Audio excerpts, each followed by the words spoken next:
বর্তমান জামানা কঠিন মুসিবতের জামানা। এই সময় এমন এক সময় যখন চতুর্দিক থেকে মুসিবতের পর মুসিবত দেখা যাইবে। এমন একটা সময় আসিবে যখন জলে স্থলে অন্তরিক্ষে আকাশে বিপদের বিপদ দেখা যাইবে। তোমরা যত বড় জ্ঞানে গুণী উচ্চশিক্ষিত হও না কেন, পরবর্তী মুহূর্তে তোমাদের জন্য কি বহন করিয়া আনিতেছে তা তোমাদের কাহারও জানা নাই।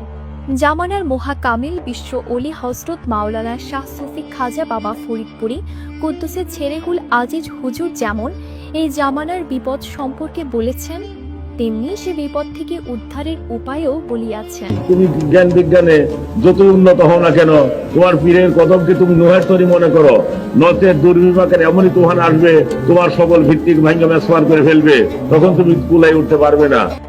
জামানার মুসিবত থেকে বাঁচার জন্য তরিকতের বদ তথা আলী আউলাদের থেকে শিক্ষা অর্জনের কথা বলেছেন। খাজা বাবা ফরিদপুরে তিনার নসিহতে উল্লেখ করেন, তোমরা যত বড় জ্ঞানী গুণী উচ্চশিক্ষিত হও না কেন, পরবর্তী মুহূর্ত তোমাদের জন্য কি বহন করে আনিতেছে তা তোমাদের কাহারও জানা নাই। যদি দুর্বিপাকের মুসিবত থেকে বাঁচতে চাও তবে পীরের সংঘকে মোহের তৈরি মনে করিয়া আঁকড়ে ধরো। অচিরেই তোমার এমন মুসিবত আসিবে যাহা তোমার সকল ভিত্তিকে ভাঙিয়া তেসমার করে ফেলিবে। তোমরা নিয়মিত নামাজ পড়ো।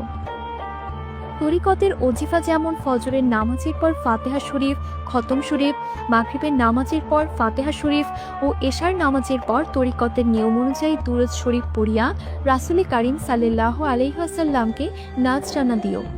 প্রতিদিন ভোর রাতে রহমতের সময় সুখের শয্যা ত্যাগ করে পীরগণের আত্মিক নসিহত সহ আল্লাহ পাককে ইয়া আল্লাহু, ইয়া রাহমানু, ইয়া রাহিমু এই ৩ নাম ধরিয়া ডাকিবে।